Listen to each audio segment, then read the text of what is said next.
Hablaremos esta noche de algunas constelaciones.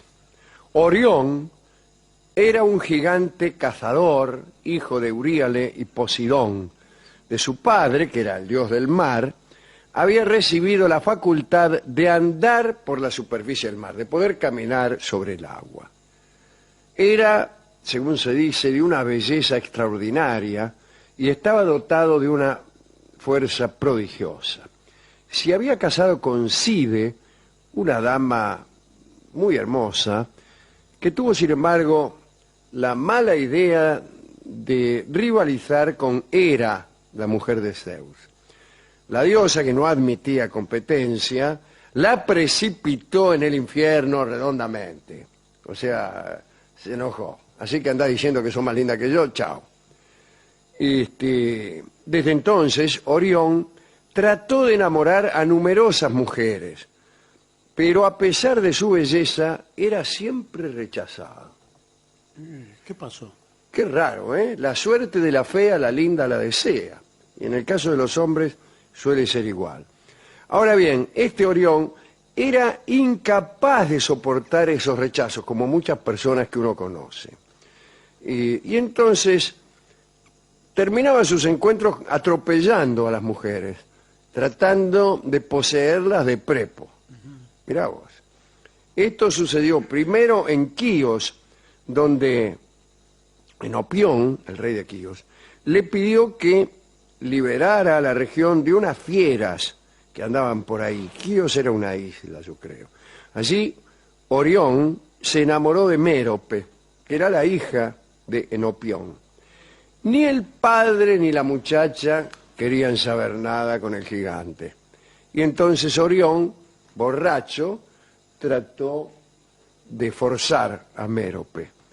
Pero la muchacha supo defenderse, se escapó, y finalmente Orión fue expulsado de Quíos.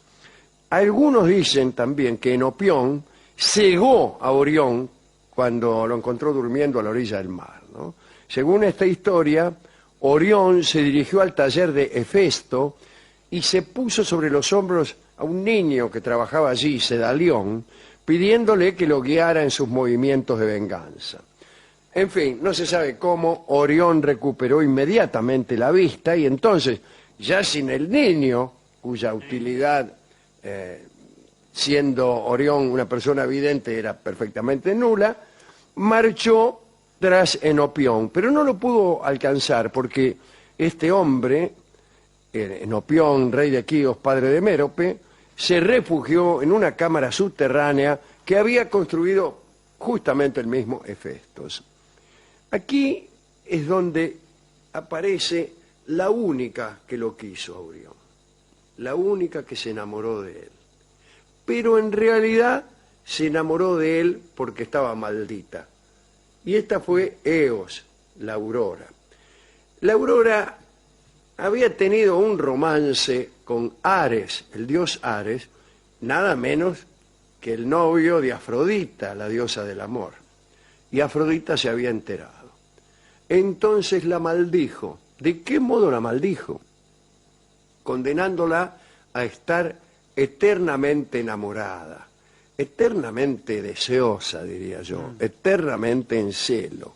Y así estaba siempre en una actitud de acecho y cualquier colectivo la dejaba en la esquina. Así es que Eos, habiendo conocido a Orión, se enamoró de él. Pero ya no podemos contarla como un enamoramiento usual, sino como un enamoramiento fatal, hijo de una maldición. Bien, ella sí lo quiso y lo raptó.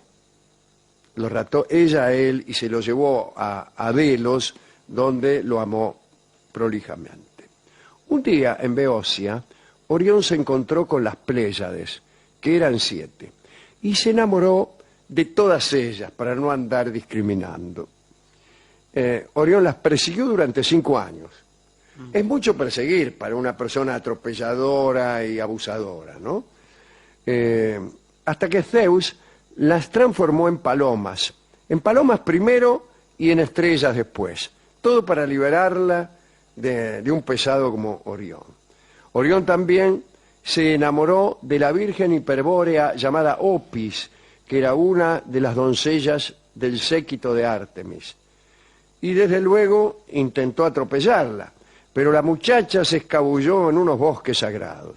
Finalmente Orión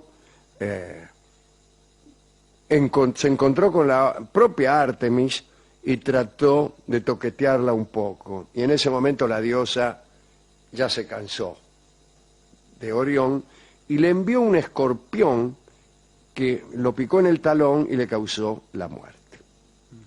En pago de este servicio, a saber, haber picado a Orión en el talón, el animal fue convertido en constelación, como si fuera algo deseable. Sí, págueme de otra manera. Lo mismo le ocurrió a Orión, que por casualidad es la más linda de todas las constelaciones, ¿no?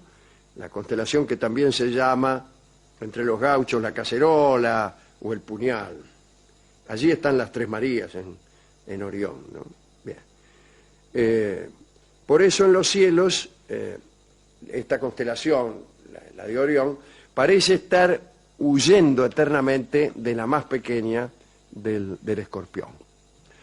Otra constelación surgió de la historia de Demifonte. Demifonte era rey de la ciudad de Eleunte.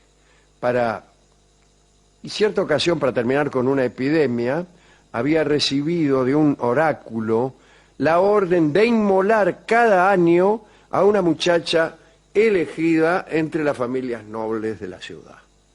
Entonces, cada vez que llegaba fin de año, hacían un sorteo entre las minitas más lindas, pero también más nobles de la ciudad, y bueno.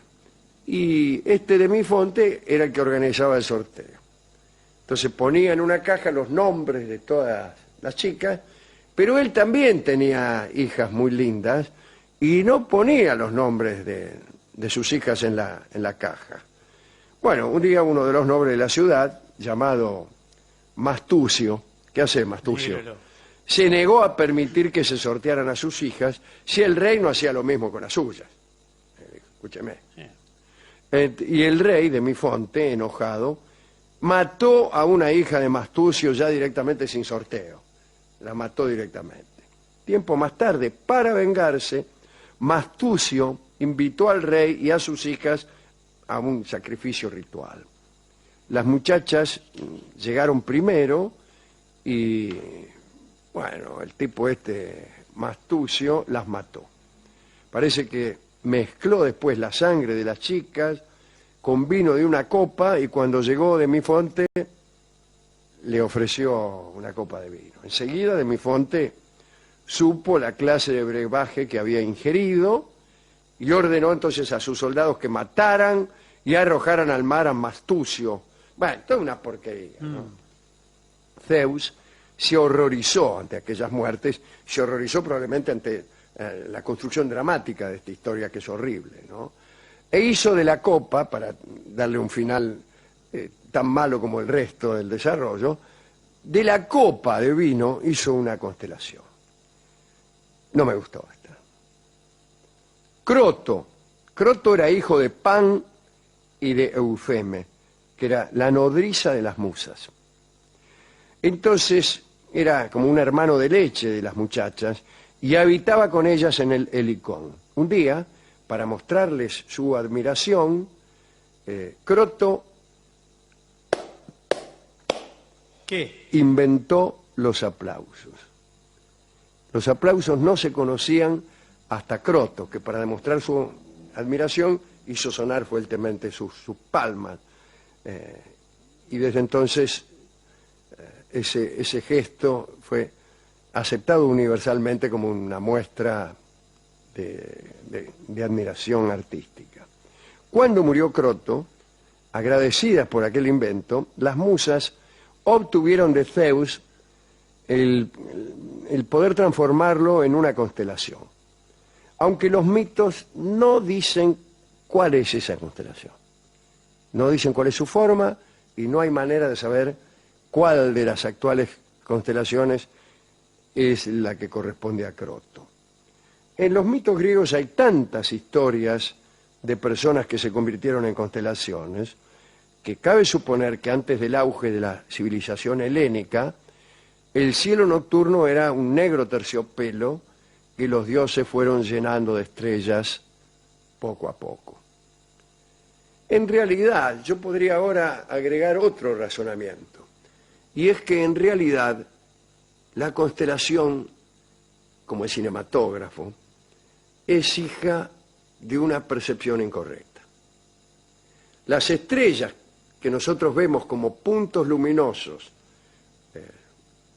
que surgen en un negro terciopelo y que forman dibujos que pueden interpretarse poéticamente, en realidad están ubicadas en planos muy diferentes, y si nosotros las observáramos desde otro ángulo, de otro planeta o desde otra galaxia, tendrían otra forma o no tendrían forma ninguna, o muchas de esas estrellas desaparecerían y los ángulos que formarían serían completamente otros.